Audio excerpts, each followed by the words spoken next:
Hello and good morning everyone. First of all, before we get started, I'd like to personally congratulate all of the guards who passed the Signaler application, and they have officially joined the Signaler Lounge, and they have the ability to become Signalers in Stepford County Railway.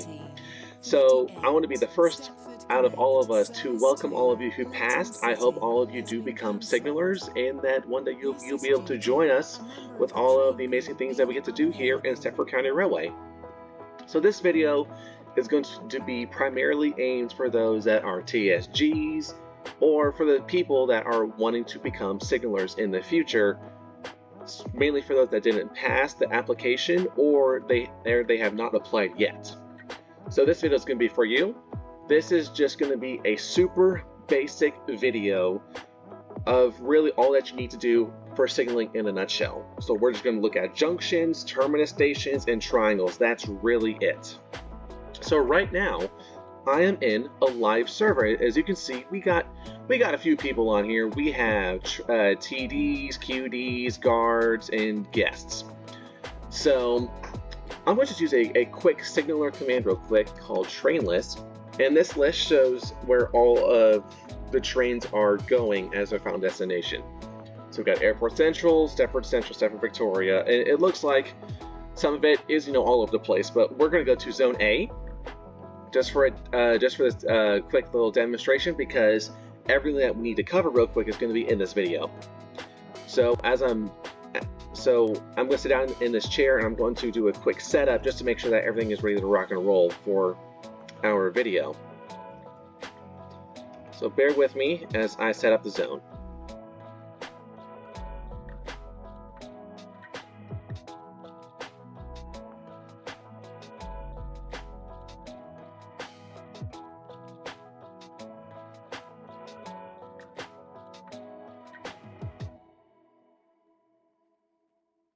Okay, so everything that you need to do for setup you can find in the signaler guides.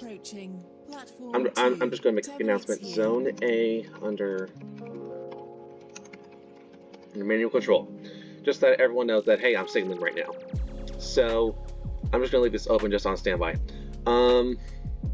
So few things to cover, just as the basics of signaling. So first of all, real quick, whenever you select a signal, you have your signal identification number, whether it's 3 aspect or 4 aspect, and you got your 3 lights. You're able to click on these lights with your mouse manually, or you're able to push 1 for danger, 2 for caution, 3 for proceed. You are not able to set a signal to double yellow unless if the signal right after it is a caution. So you can't set that automatically. SV through. There we go. Okay, so now we got that out of the way, basic stuff, and then whenever you click the button with the 3 dots, it's got more information of what trains are waiting, what trains are in the block, associated platforms, if there are any, then rollback control. Don't worry about the rollback control. I would only worry about this until you have passed your training, because you really don't need to use that when you're training. So first of all, let's look at junctions real quick. So first of all, the junctions have 2 priorities. There's the main line and then there's a depot line. So main lines always have a higher priority than depot lines, because main lines carry head codes 9, 1, 2, and sometimes 3 depending on where the trains are. But generally depot lines always have head code 3 trains. So look at this junction right here, the main line for express is set to green and the depot is red. So that is usually by default as the way that you should have it. And then whenever there is a train, as what we just saw from 3S31 leaving the depot, you can then set the tracks back to the depot line so that that train can go through. And then whenever the train goes through, you need to make sure that you reset the signal back to its proper status as you're setting up. Whenever you make signal changes, you need to make sure that the signals go back to their proper setup mode whenever you're setting up the zone. So you have to keep that in mind. So let's move on down here to Stepford Central. trains going into Stepford Central, like for example, let's take a look at S024 or Stepford 024. Trains going in should always have the default setup mode as a caution or higher, because trains going in have a higher priority than trains leaving, and it's also because these trains really don't have any conflicting tracks. Like the tracks do conflict, but it's really for trains departing the station that need to be set to red. So like for example, all these platforms right here, platforms 1 through 9, they are set to red because the departure tracks are conflicting. And I think y'all may start seeing a pattern here, is that for any points that there are conflicting tracks, you need to set the signal to red. And one thing that you'll notice is that for all of these little blue dashes that are on here, these are the signals that you can control. So that's a nice little thing to know, is that these little blue tick marks, which tie into the rollback feature, helps you know which signals you can't control. And usually these signals are conflicting signals, or at least the ones that have conflicting tracks.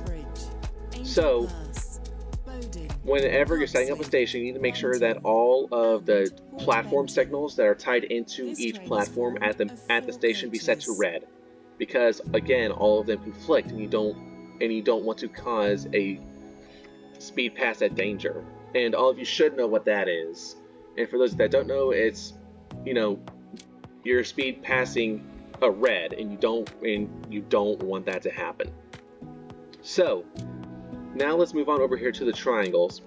Now the triangles, they're a little harder to understand, but the basics of it is that as you're setting up, the inside of the triangle should be red and the outsides of the triangle should be yellow.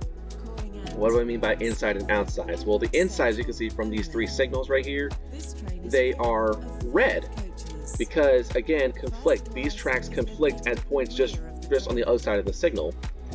And then on the outside, if trains are going along the outside of the signal, then those can be cautioned, because like for example, if a train's going from City Hospital to Financial Quarter down below right here, they just need to go along this outer track, and they can keep going because the track doesn't conflict with anything on the inside.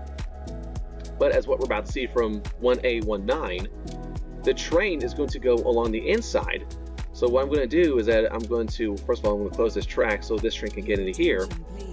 But I'm also going to set the track for up here as well, so that whenever a train or whenever 1A19 goes in, they are able to proceed through the triangle just fine. Because again, of priorities.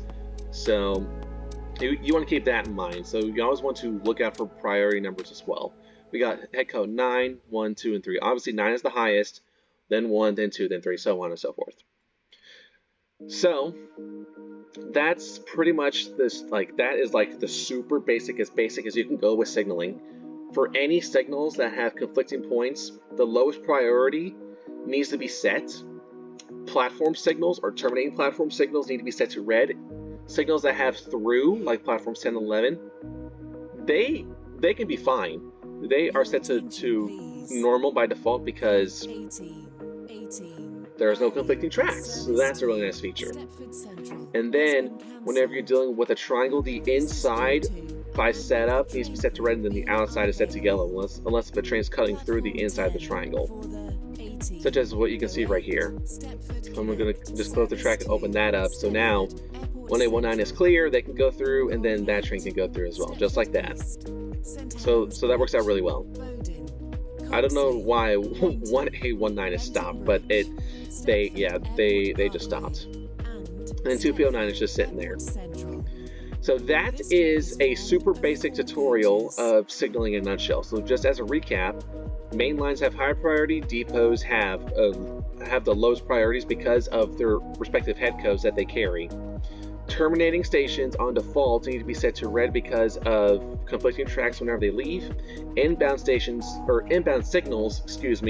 going into the stations can be set to a non-red aspect. And then triangles along the outside, they can be set to caution. And then on the inside, they need to be set to red as per setup standards. So, I hope all of you did enjoy this video. If you have any questions, please feel free to let me know on Discord, or if you see me on Roblox, just let me know. I'll be more than happy to help you out with any further additional training. If you need a private server to train in, just let me know about that as well. And I will be more than happy to help you out with that. So, let me get out of here real quick. I need to announce Zone A back to auto control. So now people know that I'm no longer in control of the zone. So just as a recap, if you have any questions, let me know on Discord. If you need a private server, let me know, and I can personally train you if you want me to, just so that you can have more experience whenever you're getting ready for your practical and assessment trainings. Now, I am not a supervisor, so I can't let you pass. You have to go to your own practical and your own assessments in order to actually become a signaler. But I can help you with tips and tricks, something that can help you better. And again, look at the guides. That will definitely help you out as you are going through this training signaler stuff, so you can hopefully become a signaler one day. So again, thank you all so much for watching. If y'all did enjoy it, please feel free to leave a like and subscribe to my YouTube channel for more content like this. And other than that, I'll see all of you next time. Take care. Bye-bye.